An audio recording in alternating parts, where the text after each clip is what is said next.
क्या आपको पता है कि पहले बास्केटबॉल कैसे खेलते थे? बास्केटबॉल एक टीम गेम है। बास्केटबॉल को 28 बाय 15 मीटर्स के साइज वाले कोर्ट में खेला जाता है।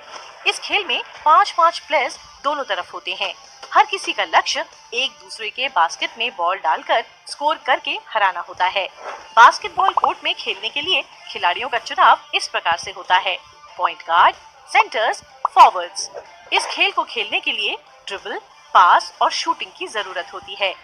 ड्रिबलिंग, शूटिंग, पासिंग, रिबाउंडिंग इत्यादि बास्केटबॉल के आम कौशल माने जाते हैं। बास्केटबॉल खेल के कुछ बुनियादी नियम हैं। हर टीम में 12 प्लेयर्स होते हैं, जिनमें से एक वक्त में सिर्फ 5 प्लेयर्स ही कोर्ट में खेलते हैं। कोर्ट के जिस जगह से बॉल को बास्केट के अंदर स्कोर किया जाता है, उसी हिसाब से पॉइंट्स मिलते हैं। 3 पॉइंट गोले के बाहर से 3 पॉइंट्स और 3 पॉइंट सर्कल के अंदर से 2 पॉइंट्स। फाउल होने पर फ्री थ्रो दिया जाता है। एक फ्री थ्रो का 1 पॉइंट होता है और एक फाउल में अधिकतम 3 फ्री थ्रो होती हैं। बॉल को कोर्ट में सिर्फ ड्रिबलिंग या पासिंग से आगे बढ़ाया जाता है। हर टीम को स्कोर करने के लिए 24 सेकंड्स का समय दिया जाता है। स्कोर करने के बाद बॉल विरोधी टीम को दे दी जाती है और वो टीम विरोधी टीम पर स्कोर करने का प्रयास करती है। बास्केटबॉल खेलते वक्त फाउल्स और वायलेशंस भी हो सकते हैं। स्कोर शीट में फाउल 2 तरीके से नोट किया जाता है, एक व्यक्तिगत फाउल और दूसरा टीम फाउल। कोई भी प्लेयर 5 पर्सनल फाउल तक कर सकता है। 5 फाउल से ज्यादा करने पर वो गेम से बाहर हो जाएगा। टीम फाउल में अगर कभी भी फाउल होता है तो 2 फ्री थ्रो दी जाती है। बास्केटबॉल में खिलाड़ियों के द्वारा किए जाने वाले कुछ उल्लंघन इस प्रकार हैं: ट्रैवलिंग, ड्रिबलिंग करते वक्त मुख्य पैर को उठाने या हटाने पे ये उल्लंघन दिया जाता है। 2 बारी ड्रिबल करने पर जब प्लेयर बॉल को ड्रिबल करने के बाद रुक जाता है, उसके बाद उसे पास देना या शॉट मारना चाहिए, लेकिन जब वो दोबारा ड्रिबल करता है तो ये एक उल्लंघन है। फाउल हमेशा स्कोर शीट पर नोट किया जाता है और वायलेशन स्कोर शीट पर नोट नहीं किया जाता है।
One of the most basic passes in basketball is called the chest pass. Right now we'll demonstrate how to make the pass. Making a chest pass is very important because it's a very fundamental pass, but you have to understand how to make it correctly as far as accuracy and being able to make the pass to your teammates so this way they can catch the ball and be able to dribble, pass, or shoot themselves. So what Sammy and I will do right now is we'll go on opposite sides of the lane, okay? The first thing we want to do is make sure that we step towards the player that we're throwing the basketball to, okay? Once I step, I'm going to make a sharp, accurate pass to Sammy, and you notice that as I pass, at the end of my pass, I'm following through and my palms are pointing outward, okay? What we don't want to do is this. Sometimes people make chest passes with one hand. That's not necessarily a chest pass, that's a one-hand pass. The other thing sometimes people do, or they'll hold their hands on top of the basketball and they'll do this. That's not a chest pass either. That's more of a push pass. So what we want to do is we want to take the ball here from my chest level, hence the name chest pass. I step into it, I pass, and I follow through.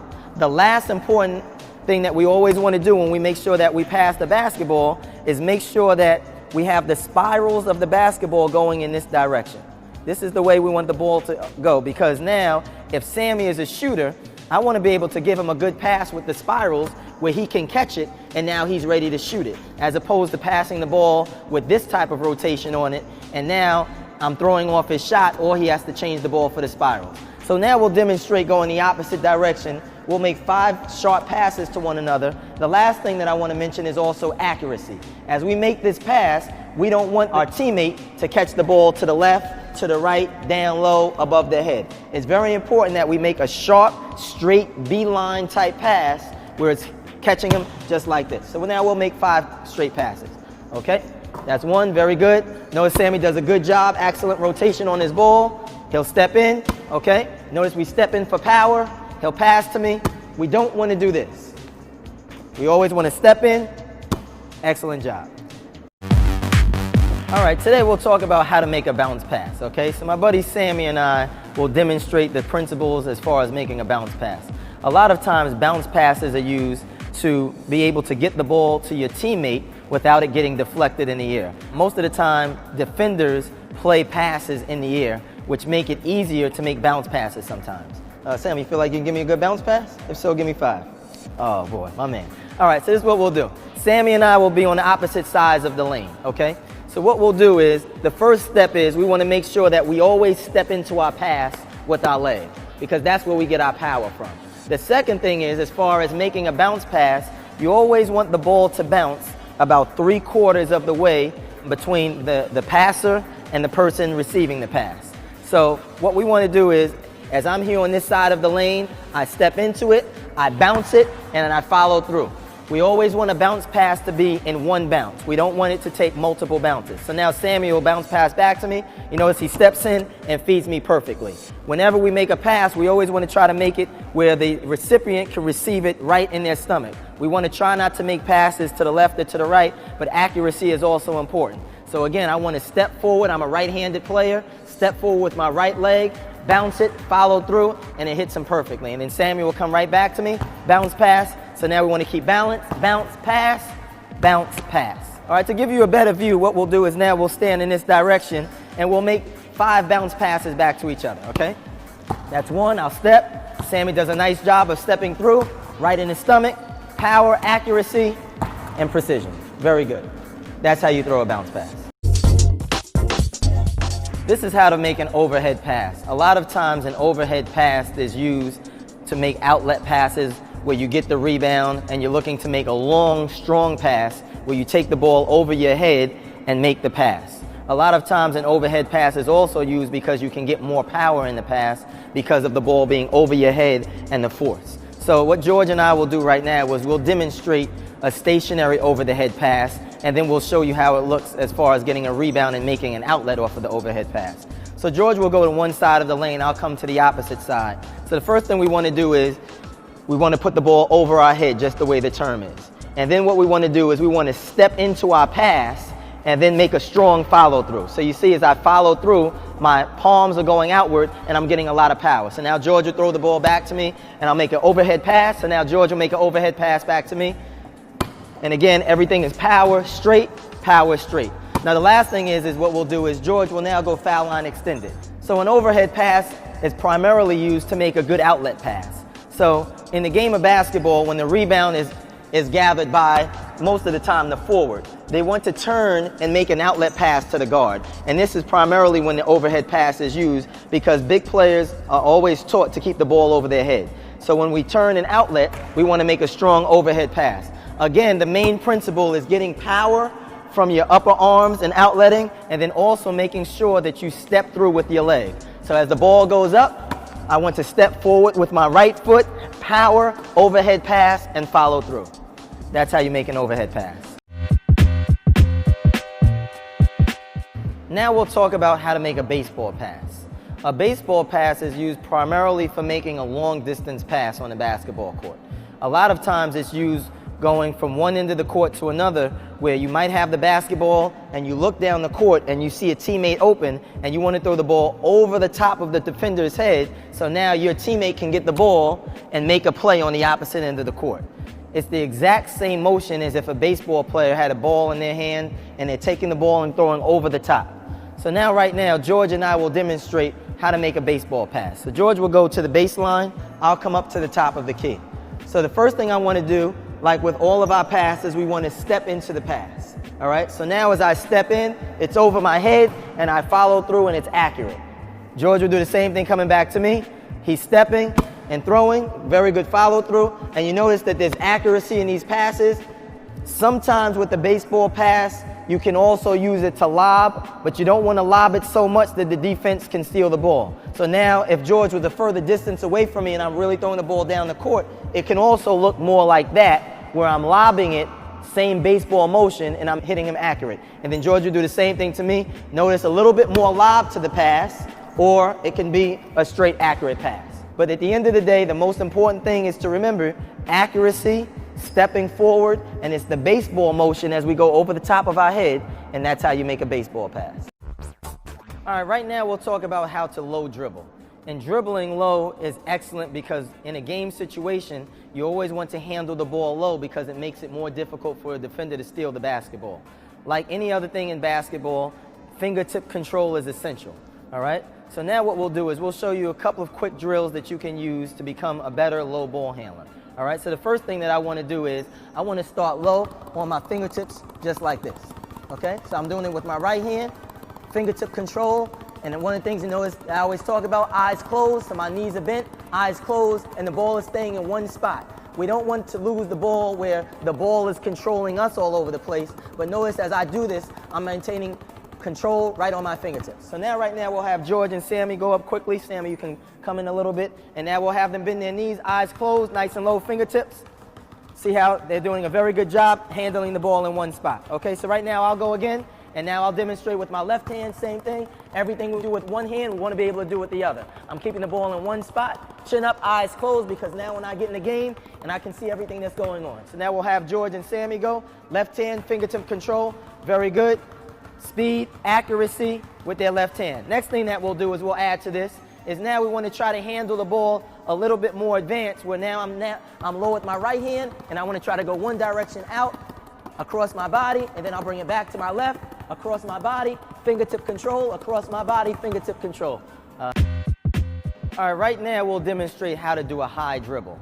A high dribble is used in basketball sometimes where most of the time you want to try to dribble low, but it's also good to practice dribbling high because dribbling higher is more difficult than dribbling lower. So if you can maintain accuracy as far as being a ball handler, dribbling the ball high, when you dribble lower, it makes it much easier.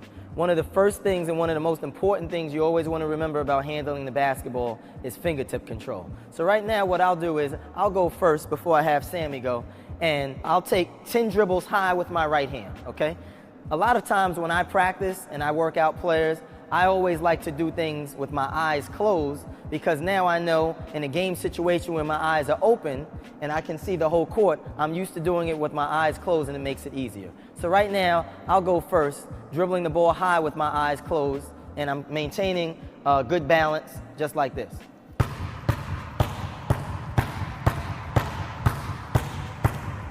All right, so that's one of the things that I like to do a lot, and now I have Sammy demonstrate. Sammy will do it with his eyes closed. Go ahead, Sammy, 10 times. 1, 2, 3, 4, 5, 6, 7, 8, 9, 10. And now I'll go again, and now we want to be able to do it with our left hand. My eyes are closed. I'm standing upright, and I want to have the ball come up to my shoulder length.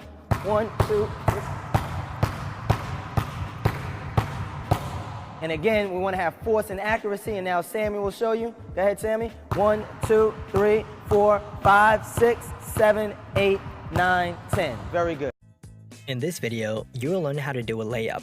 Used very often in games, the layup is the easiest way to score, as it is the shot taken closest to the basket. To shoot a good layup, work on these two steps: jumping and releasing the ball. First, jumping. The layup is a running shot, as you're shooting in the movement after a dribble.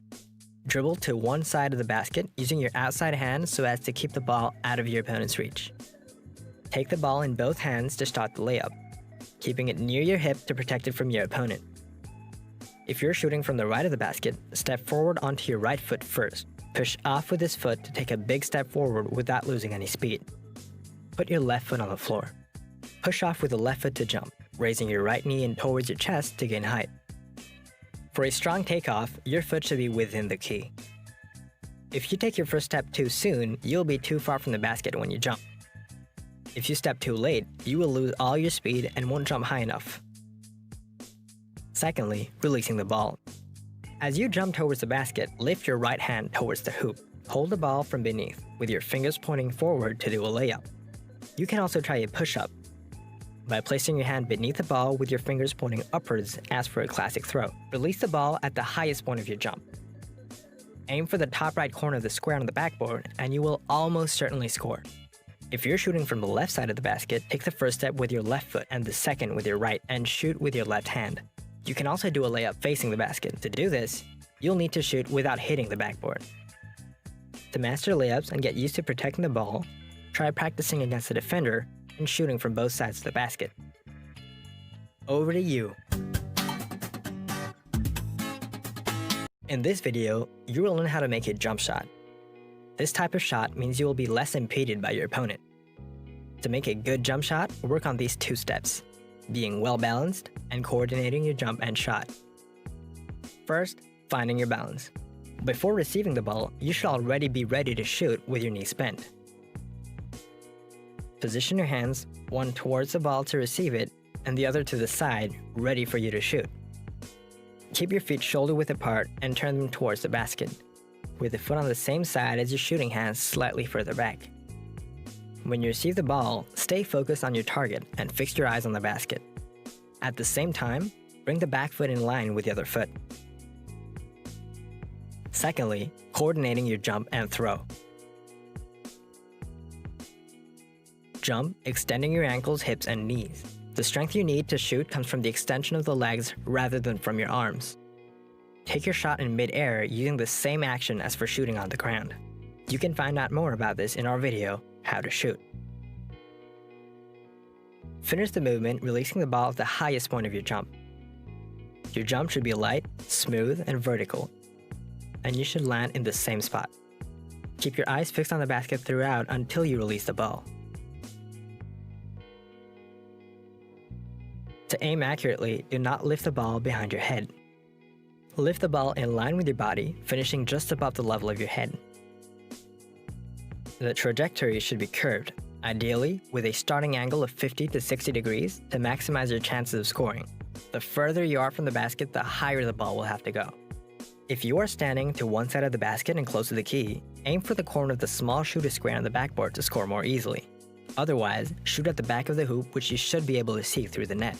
To be comfortable with jump shots, you will need to practice over and over. To get better, it may help to film yourself in order to spot your flaws and work on them. Over to you. In this video, you will learn the action used when shooting. During a game, each player will shoot at some point, so learning the correct technique is essential. To perfect your shooting action, work on these 3 steps: positioning yourself well, preparing the shot, and shooting at the basket. First, positioning yourself. Make sure your feet are turned towards the basket, shoulder-width apart with your knees bent. The foot on the same side as your dominant hand should be slightly further forward than the other. Support the ball with your dominant hand. Your thumb and your index finger should form a V shape. Place your weaker hand on the side of the ball. Your thumbs should form a T shape. Secondly, preparing the shot.